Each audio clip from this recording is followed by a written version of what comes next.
YouTube. Once again, it's Kennard Vernon Stewart here for the podcast, talking Auburn football. Go ahead and get active in the comment section.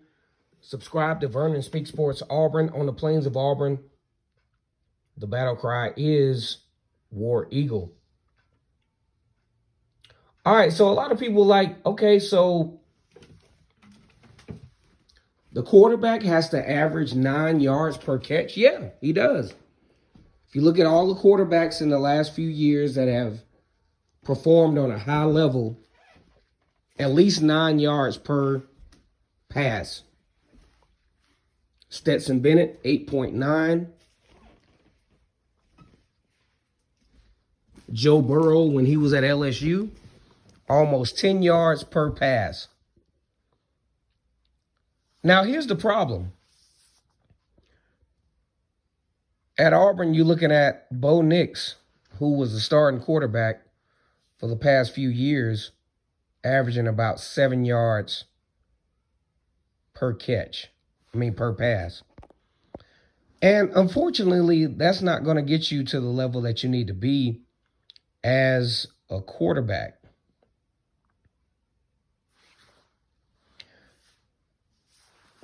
Let's go ahead and get active in the comment section. Let me know what you think Auburn's quarterbacks need to be at. Average per catch, per pass. And as always, it's great to be an Auburn Tiger, War Eagle. Yeah, you got to average more than 7 yards per pass. And that's probably including the screen pass, bubble screens, all that other stuff. Auburn is in a very unique quarterback situation.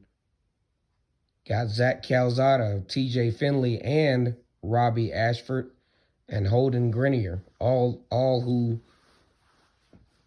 could start at, some FBS schools. Auburn just recently lost Demarcus Davis to the transfer portal. I mean, it is what it is. When I think about Demarcus Davis, I was really never sold on the idea of his ability to lead Auburn as a quarterback. But I mean, hey, that's my opinion. I thought Demarcus Davis had signed with University of Texas San Antonio, but that news, or that breaking news, has kind of disappeared. Who's going to be Auburn's next quarterback? Now, we're not going to talk about that so much today as we talk about the Auburn wide receiver position. If Auburn is going to be successful, the wide receivers are going to have to make some big plays. And they're going to have the ability to stretch defenses. If you think about the wide receivers the teams that have been successful, they've had receivers that have been able to stretch defenses. And let's just be honest. If Auburn can't do that, if they rely solely on the running game, you're looking at another average season. 7 wins maybe at the most. Now, here's what Auburn has to do. And a lot of y'all ain't talking about this, but here's what Auburn has to do. Auburn has a really top part of the schedule that could really serve them well.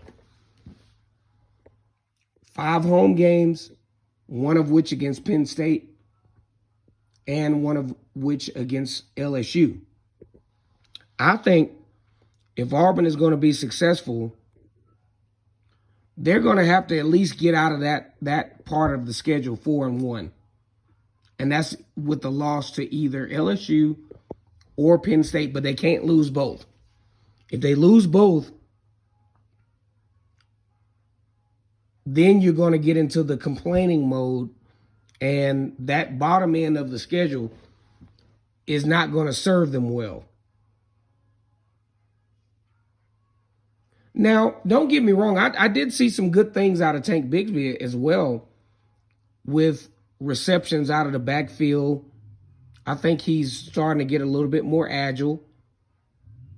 Footwork is starting to be nice.